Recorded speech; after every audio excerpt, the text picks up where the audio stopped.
நீங்க கவர்மெண்டோட PM E-Drive scheme பத்தி கேள்விப்பட்டீங்களா? 10 lakhs வரைக்கும் நீங்க சேவ் பண்ணலாம் உங்க டீசல் ட்ரக்ல இருந்து எலக்ட்ரிக் ட்ரக்குக்கு ஸ்விட்ச் பண்ணீங்கன்னா. இந்த ஸ்கீம் எப்படி வேலை செய்யுது, நீங்க இதை எப்படி அப்ளை பண்ணலாங்கிறத வீடியோட கடைசியில சொல்றேன், ஸ்கிப் பண்ணாம பாருங்க. ஏன் இந்த ஸ்கீம் இம்பார்ட்டன்ட்? நம்ம நாட்டுல டீசல் ட்ரக் வெறும் 5% தான் ஆல் வெஹிக்கிள்ஸ்ல. ஆனா அதுல இருந்து வர டிரான்ஸ்போர்ட் ரிலேட்டடான பொல்யூஷன் மட்டுமே 42%. கவர்மெண்ட் சுத்தமான ஃப்ரைட் டிரான்ஸ்போர்ட்டேஷனை கொண்டு வரதுக்காக ஆப்ரேட்டிங் காஸ்ட்டை கம்மி பண்ணியிருக்காங்க. அப்புறம் நெட் ஜீரோ எமிஷன் 2070 அச்சீவ் பண்ண இது ஹெல்ப் பண்ண போகுது. இப்ப real cost diesel versus electric பார்க்கலாம். ரெண்டு பாப்புலரான மாடலை கம்பேர் பண்ணலாம். அசோக் லேலண்ட் 1920 4x2 டீசல் ட்ரக்கோட பிரைஸ் வந்து 28 lakhs ex showroom price. Ashok Leyland Boss 19T electric ட்ரக்கோட பிரைஸ் வந்து 90 lakhs எக்ஸ் ஷோரூம் பிரைஸ். இப்ப இந்த ரெண்டு ட்ரக்குக்கு நடுவுல 62 லட்சம் வரைக்கும் வித்தியாசம் வருது. ஆனா கவர்மெண்ட் கொண்டு வந்திருக்க இந்த ஸ்கீமை நீங்க அப்ளை பண்ணி 80.4 lakhsக்கு நீங்க எலக்ட்ரிக் ட்ரக் வாங்கலாம். இப்ப நான் இதோட ரேட் கம்மின்னு சொல்ல வரல, ஏன்னா நிறைய டிரைவர்ஸ்க்கு டீசல் ட்ரக் வாங்குறதுக்கு EMI தான் கட்டிட்டு இருப்பாங்க.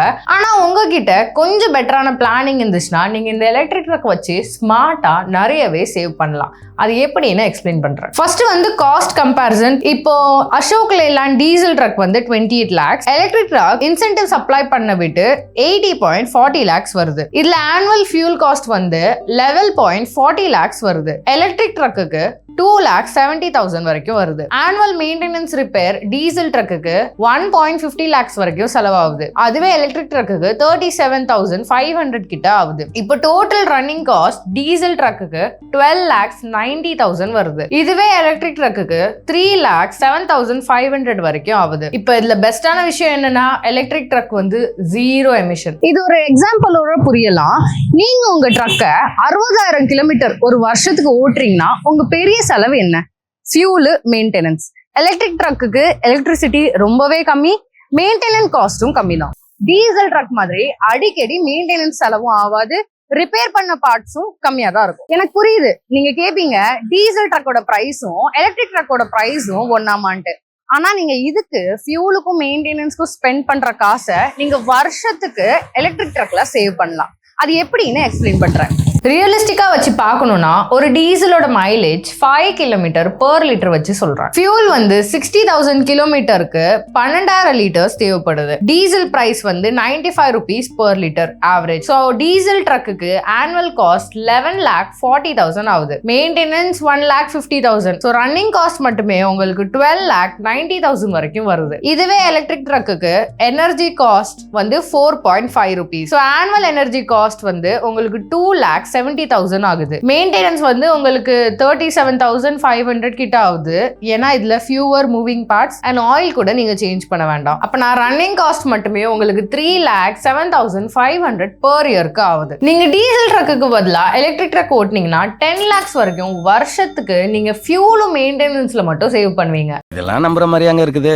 ஏன்னா எலக்ட்ரிசிட்டி ரொம்பவே சீப்பர், மெயின்டெனன்ஸ் காஸ்டும் இதுல ரொம்பவே கம்மி. ஓவர் டைம் நீங்க இதுல சேவ் பண்ண காசு நீங்க ட்ரக் வாங்குறதுக்கு போட்ட காசோட காம்பன்சேட் ஆயிரும். ஏன் இது பெஸ்ட் ஆப்பர்ச்சுனிட்டி உங்களுக்கு எலக்ட்ரிக் ட்ரக் வாங்குறதுக்குன்னு சொல்றேன். ஏன்னா நீங்க இந்த ஸ்கீம் இல்லாம எலக்ட்ரிக் ட்ரக் வாங்குனீங்கன்னா உங்களுக்கு 30 ல இருந்து 50% வரைக்கும் அதிகமான காஸ்ட் ஆகும். நம்ம எல்லாருக்கும் தெரியும் எலக்ட்ரிக் ட்ரக் வாங்காததுக்கான காரணம் காஸ்ட் தான். ஸோ நம்ம எல்லாருமே அதுக்காக தயங்கி தான் அதை ஸ்விட்ச் பண்ணாம இருக்கோம். எக்ஸாம்பிளுக்கு நீங்க ஒரு எலக்ட்ரிக் ட்ரக் வாங்குனீங்கன்னா இந்த ஸ்கீமை யூஸ் பண்ணி உங்களுக்கு 52 lakhs அதிகமா தான் வரும் டீசல் ட்ரக்கோட. பட் அதே நேரத்துல நீங்க 9.8 lakhs வரைக்கும் வருஷத்துக்கு சேவ் பண்ணுவீங்க. அப்படின்னா நீங்க போட்ட முதல்ல வந்து 5.3 இயர்ஸ்லயே எடுத்துறீங்க. சோ 5.3 இயர்ஸ்க்கு அப்புறம் நீங்க ஓட்டுற காசு எல்லாமே உங்க சேவிங்ஸ் தான். Steel authority of India limited 100 electric truck வாங்குறதா சொல்லியிருக்காங்க. அவரே சொல்றாரா?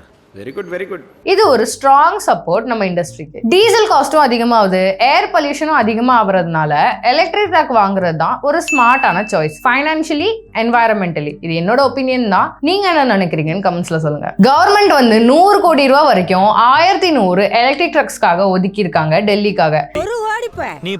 அதிகமான ஏர் பொல்யூஷன்ல பாதிக்கப்படுற சிட்டில இதை ஃபர்ஸ்ட் இம்ப்ளிமெண்ட் பண்ணாதான் ரிசல்ட்ஸ் நம்மளுக்கு ரொம்பவே சீக்கிரமா தெரியும்.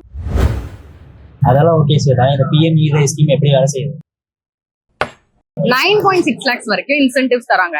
உங்க ட்ரக்கோட கிராஸ் வெயிட், பேட்டரி சைஸும் எக்ஸ் ஃபேக்டரி பிரைஸ் பொறுத்து. நீங்க இந்த PM E-Drive ஸ்கீம்ல ஃபைனான்சியல் இன்சென்டிவ்ஸ் எலக்ட்ரிக் ட்ரக்குக்கு எலிஜிபிள் ஆகணும்னா உங்க வண்டியோட பிரைஸ் எக்ஸ்க்ளூடிங் ஆல் டாக்ஸஸ் டீலர்ஷிப்மெண்ட் எல்லாத்தையும் தாண்டி 1.25 crores அதிகமா இருக்கக்கூடாது. எக்ஸ்பேக்டரி பிரைஸ் எலக்ட்ரிக் ட்ரக்கோடது 1.25 crores மேல இருந்துச்சுன்னா இந்த ஸ்கீமோட பெனிஃபிட்ஸ் நீங்க எனேபிள் பண்ண முடியாது. இன்னொரு முக்கியமான ரூல் என்னன்னா உங்க பழைய டீசல் ட்ரக்கை நீங்க ஸ்கிராப் பண்ணணும். புது ட்ரக்ஸ் வாங்குறவங்களுக்கு இன்சென்டிவ்ஸ் முன்னாடியே டிஸ்கவுண்ட்ஸ் மாதிரி கொடுத்துருவாங்க. மேனுஃபேக்சரர்ஸ் பிஎம் இ-டிரைவ் ஸ்கீம்ல அப்ளை பண்ணியிருந்தீங்கன்னா ஃபர்ஸ்ட் கம் ஃபர்ஸ்ட் சர்வ் பேசிஸ்லயே உங்களுக்கு ரீஃபண்ட் ஆயிரும். இப்போ இந்த இன்சென்டிவ்ஸ் எவ்வளவு ப்ரொவைட் பண்றாங்க உங்க GVWக்கு ஏத்த மாதிரின்னு சொல்றேன். ஃபர்ஸ்ட் 3.5 டன்ல இருந்து 7.5 டன் வரைக்கும் இருந்துச்சுன்னா உங்களுக்கு 2.7 lakhs வரைக்கும் மேக்ஸிமம் இன்சென்டிவ்ஸ் கொடுப்பாங்க. 7.5 டன்ல இருந்து 12 டன்னா உங்களுக்கு 3.6 lakhs கொடுப்பாங்க. 12 டன்ல இருந்து 18.5 டன்னா உங்களுக்கு 7.8 lakhs வரைக்கும் கொடுப்பாங்க.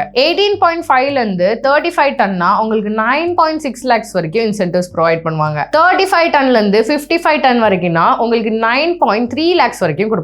இதுக்கு மெயினா ஒரு வாரண்டி ரிக்வயர்மெண்ட் இருக்கு. 5 years பேட்டரி வாரண்டி இல்லனா 5 lakh kilometers எது ஃபர்ஸ்டா இருக்கோ அதை எடுத்துப்பாங்க. செகண்ட் உங்க வெஹிக்கிள் அண்ட் மோட்டார் 5 years இல்லனா 2.5 lakh kilometer இருக்கணும். இந்த வாரண்டிஸ் எதுக்குன்னா ரிஸ்க்கும் அன்எக்ஸ்பெக்டடான ஃபெயிலியர்ஸும் அவாய்ட் பண்ணும். சேல் வந்து 150 எலக்ட்ரிக் ட்ரக்ஸ் 2 வருஷத்துக்குள்ளே இம்ப்ளிமெண்ட் பண்றதாவும் அவங்க ஃபிளீட் எல்லாத்தையும் 15% வரைக்கும் எலக்ட்ரிக் ஆக்குறதாவும் சொல்லியிருக்காங்க. கவர்மெண்ட் வந்து இந்த ஸ்கீமை கொண்டு வந்து மேனுஃபேக்சரர்ஸ்க்கு ஒரு ரொம்ப பெரிய கான்ஃபிடன்ஸ் கொடுத்திருக்காங்க எலக்ட்ரிக் ட்ரக்ல இன்வெஸ்ட் பண்றதுக்காக. இதுக்கு முன்னாடி வீடியோலயே நம்ம டிஸ்கஸ் பண்ணியிருந்தோம் டாடா மோட்டார்ஸோட ஹைட்ரஜன் பவர்ட் ஹெவி டியூட்டி ட்ரக்கை பத்தி. அது ட்ரையல் ஃபேஸ்ல இருக்குன்னு. இந்த ஸ்கீமும் ஒரு பெரிய சப்போர்ட்டா இருக்கும் நம்ம இந்தியாஸ் கிரீன் டிரான்ஸ்போர்ட் இண்டஸ்ட்ரிக்காக.